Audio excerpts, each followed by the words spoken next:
दोस्तों अगर किसी दुकान पे आप कोई सामान लेने जाते हैं, फॉर एग्जांपल अगर आप चीनी ही लेने जाते हैं और वो दुकानदार आपसे कहता है कि भैया जितने की मैंने ये चीनी खरीदी, यानी जो रुपया किलो मैंने ये सामान खरीदा है उतने ही में आपको दे दूंगा, यानी कि अगर मैंने 50 रुपया किलो में खरीदा है तो मैं आपको 50 रुपया किलो में दे दूंगा। आप तो बहुत खुश होते हैं और सामान लेकर के चले आते हैं, लेकिन इसके बावजूद दोस्तों वो दुकानदार उसमें प्रॉफिट कमाता है। वो प्रॉफिट कैसे कमाता है दोस्तों, यही इस वीडियो में हम लोग निकालेंगे। उससे पहले हम थोड़ा सा पहले जानेंगे बेसिक जानकारी की प्रॉफिट लॉस कैसे निकालते हैं, क्रय मूल्य क्या होता है और विक्रय मूल्य दोस्तों क्या होता है, यानी सेलिंग प्राइस और कास्ट प्राइस, और उसको प्रतिशत में कैसे बदलते हैं। चलिए दोस्तों स्टार्ट करते हैं पहले इसको, उसके बाद क्वेश्चन करना स्टार्ट करेंगे। पहली चीज विक्रय मूल्य और क्रय मूल्य। देखिए क्रय मूल्य दोस्तों वो मूल्य होता है जिस पर हम किसी सामान को जिस रेट पर खरीदते हैं, यानी कि जिस रेट पर हम सामान खरीदेंगे वो मूल्य होता है क्रय मूल्य, और जिस रेट पर हम सामान बेच देते हैं उसको कहते हैं विक्रय मूल्य। बेचना मतलब सेलिंग करना, सेलिंग प्राइस एसपी से दर्शाते हैं। एसपी ये होता है दोस्तों विक्रय मूल्य,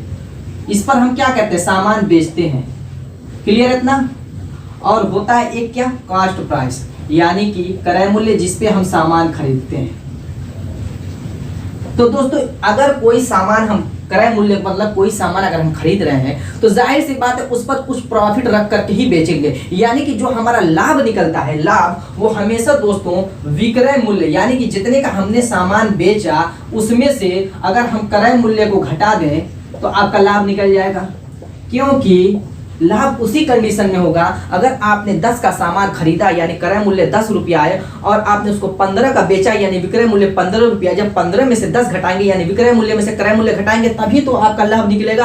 अगर आप घाटा देते हैं यानी कि घाटा देंगे तो उस कंडीशन में क्रय मूल्य ज्यादा होगा, तो उस कंडीशन में दोस्तों क्रय में से विक्रय को घटाएंगे, क्रय में से विक्रय को घटाएंगे तो हमेशा हानि आएगी। जब दोस्तों क्रय मूल्य ज्यादा हो गया यानी कि 15 का सामान खरीद करके आपने 10 में बेच दिया तो उस कंडीशन में जाहिर सी बात है दोस्तों हानि ही होगी।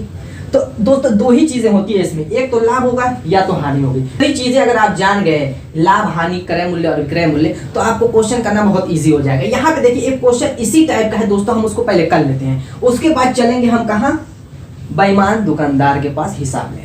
तो दोस्तों अगर वीडियो पसंद आ रही है तो लाइक कर दीजिएगा। चलिए क्वेश्चन को कहते हैं, कह रहा है कि रमेश ने पुराना मोबाइल फोन 1800 रुपये में खरीदा। कोई पुराना मोबाइल फोन था, रमेश ने उसको 1800 रुपये में खरीदा और उस पर क्या किया कि वो थोड़ा गड़बड़ था तो रिपेयर कराने के लिए उस पर 200 रुपये खर्च भी कर दिया। यानी कि उसने पहले 1800 का खरीदा, यानी कि क्या है ये 1800 रुपये कास्ट प्राइस है दोस्तों, उसने खरीदा है यानी कि कास्ट प्राइस हो गया। तो अब ये दोस्तों क्या होगा, इस पर 200 रुपये का खर्च कर दिया, टोटल खर्च कितना हो गया उसका 2000 रुपया टोटल खर्च हो गया, यानी कि इसकी सीपी क्या आ गई दोस्तों 2000 रुपया। और बेच कितने में रहा है, कह रहा है फिर उसको क्या किया रिपेयर करा के बेच दिया 2500 रुपये में उसने बेच दिया, यानी कि सेलिंग प्राइस दोस्तों उसकी कितनी है 2500 रुपया। कह रहा है कि उसका प्रतिशत लाभ ज्ञात करो। दोस्तों यही चीज पॉइंट जानना था, इसीलिए क्वेश्चन करा रहा हूं, वरना कोई जरूरत नहीं थी इसकी। तो दोस्तों यहाँ पर देखिए हमें निकालना क्या है प्रतिशत लाभ, लाभ प्रतिशत निकालना है। तो सबसे पहले हम देखेंगे कि इन दोनों में फायदा कितना हो रहा है।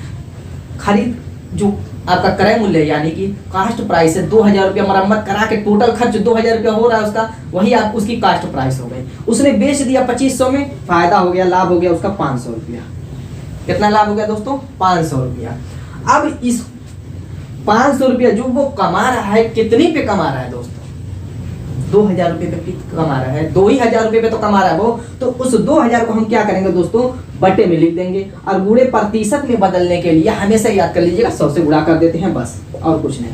तो अब यहाँ से अगर हम काटते हैं दोस्तों 2 जीरो से ये 2 जीरो कट जाएगा, ये 1 जीरो से ये 1 जीरो कट जाएगा और ये काटेंगे तो दोस्तों 25 बार जाएगा, यानी कि आंसर क्या हो गया दोस्तों 25%। ऑप्शन देखिए कौन सा है 2। इस टाइप का भी दोस्तों क्वेश्चन एग्जाम में पूछता है आपके। तो चलिए दोस्तों अब चलते हैं हम लोग बेईमान दुकानदार से हिसाब किताब लेने। तो देखिए क्या कह रहा है पहला क्वेश्चन कि एक दुकानदार किसी वस्तु को क्रय मूल्य के भाव पर बेच देता है। क्या कह रहा है कि एक दुकानदार है वस्तु को जितने की खरीदा होता नहीं है कि बेच रहा है, फिर भी वो क्या रहा है कह रहा है कि लाभ अर्जित कर रहा है, फिर भी वो कमा रहा है। क्यों? क्योंकि वो सामान 1 किलो के बजाय 900 ग्राम तौल करके बेच रहा है, यानी कि वो बट्टा मार रहा है। उसकी चोरी पकड़ी गई क्योंकि वो बट्टा मार रहा है दोस्तों, 100 ग्राम का वो बट्टा मार रहा है। तो कह रहा है कि दुकानदार का प्रतिशत लाभ क्या होगा। इसी टाइप का दोस्तों क्वेश्चन एग्जाम में पूछता है। चलिए फटाक देना करेंगे दोस्तों, देखिए सेकंडों में करेंगे इसको। कैसे? यहाँ पर कह रहा है कि 1 किलोग्राम को पहले तो आप ग्राम में बदल लीजिए, तो 1000 ग्राम सामान को वो कह रहा है कि 900 ग्राम में बेच देता है, यानी कि 1000 सामान को बेच रहा है 900 समझ में आ रहा है ये बात? यानी कि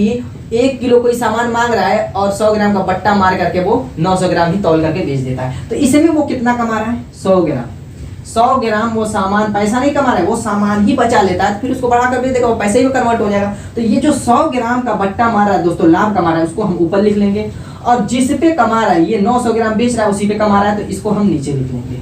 और बुरे प्रतिशत में बदलने के लिए हमेशा 100 से भाग दे देते हैं। 2 0 से 2 0 कैंसिल, यानी कि हो गया 100 बटे में 9। और इसको अगर आप भाग देंगे, ये प्रतिशत में हो गया दोस्तों, ये प्रतिशत में हो गया, भाग देंगे तो 9 दूना के 9 एक अन्य 9, 9 दूना के 18, 2 बटे में 9%। यही दोस्तों आपका आंसर हो जाएगा। सेकेंडों में दोस्तों आप ऐसे क्वेश्चन को सॉल्व कर लेंगे। चलिए दोस्तों, इसी से रिलेटेड एक आध और क्वेश्चन कर लेते हैं ताकि आपका जितना भी डाउट है सब क्लियर हो जाए। देखिए क्या कह रहा है कि वही सेम क्वेश्चन है, थोड़ा सा नंबर बदल गया। कह रहा है कि एक दुकानदार किसी वस्तु को क्रय मूल्य के भाव पर बेचता है, फिर भी वो लाभ अर्जित करता है क्योंकि वो सामान 1 किलो के बजाय 800 ग्राम तौलता है। तो भाई प्रतिशत लाभ क्या होगा? सिंपल सा वही फंडा अपनाना है दोस्तों। कह रहा है कि 1000 ग्राम सामान को वो बेच रहा है कितने में? 800 ग्राम करके। 1000 ग्राम सामान को 800 ग्राम में बेच देता है, यानी कि इसमें से क्या कर रहा है कि 200 ग्राम की चोरी कर लेता है। 200 ग्राम का वो लाभ अर्जित करता है, यही 200 ग्राम कमाता है, बाकी तो वो जितने का खरीद रहा है उतने ही में बेच देता है। मेन कमाई तो इसकी चोरी में है। तो अब क्या करेंगे, 200 ऊपर लिखेंगे और जितना करके बेच रहा है, यानी 800 ग्राम का बेच रहा है, तो उसको हम नीचे करेंगे और प्रतिशत में बदलने के लिए 100 से भाग दे देंगे दोस्तों। 2 से 2 कैंसिल, ये 4 बार जाएगा और ये 25, यानी कि दोस्तों आगे कितना? 25%। यही आपका आंसर हो जाएगा दोस्तों। अगर वीडियो पसंद आ रही है तो लाइक कर दीजिएगा, नहीं तो चैनल को सब्सक्राइब कर दीजिएगा। चलिए दोस्तों, एक और क्वेश्चन करते हैं, इससे बहुत अलग क्वेश्चन है वो। चलिए देखते हैं वो कैसे। क्या कह रहा है कि एक दुकानदार किसी वस्तु को 10% लाभ पर बेचता है, साथ में 1 किलोग्राम के बजाय 900 ग्राम का होता है, यानी डबल धमाल कर रहा है। यानी कि दोनों तरफ से ही वो कमाई कर रहा है, एक तो बट्टा मार रहा है, ऊपर से उस पर प्रॉफिट भी रख रहा है। तो दोस्तों कह रहा है कि उस कंडीशन में उसका कुल प्रतिशत लाभ क्या होगा? यानी कि अब जो वस्तु है आपकी, जो 1000 ग्राम, उसको 900 ग्राम करके बेच रहा है, तो इसमें तो 100 ग्राम का कमाई कर ही रहा है, और इतना करने पर उसको कितने का लाभ हो जा रहा है? अब इस प्राइस पे 10% का। तो 10% का लाभ का मतलब वस्तु अगर 1000 की है तो दोस्तों कितने की बेचेगा? 1100 की। जाहिर सी बात है, 10% क्या होगा? 1000 का 10% 100 होगा, 100 इसमें ऐड करेंगे तो 1100 की वस्तु बिक रही है। अब यहाँ पर इन दोनों में हमें अंतर देखना है। जो डबल धमाल कर रहा है इन दोनों में नहीं देखना है, 100 का नहीं अंतर होगा क्योंकि डबल धमाल कर रहा है, तो इन दोनों में अंतर होगा। तो कितना आएगा अंतर? 200। कितना प्रॉफिट कमा रहा है दोस्तों? 200 का प्रॉफिट कमा रहा है। कितने का बेच करके? 900 का। और प्रतिशत में बदलने के लिए आप एक काम कीजिए, इसमें 100 से गुणा कर दिए, बस यही काम करना है, बाकी सब कुछ दोस्तों वही है। यानी कि यहाँ पे हो जाएगा 9 दूना के 18, 9 दूना के 18, 2 बटे में 9%। यही आपका आंसर हो जाएगा। देखिए ऑप्शन कौन सा? 1 इज द राइट आंसर। दोस्तों उम्मीद है कि आपको वीडियो पसंद आई होगी। मिलते हैं इसी धमाकेदार टॉपिक के साथ अपने नेक्स्ट वीडियो में, तब तक के लिए।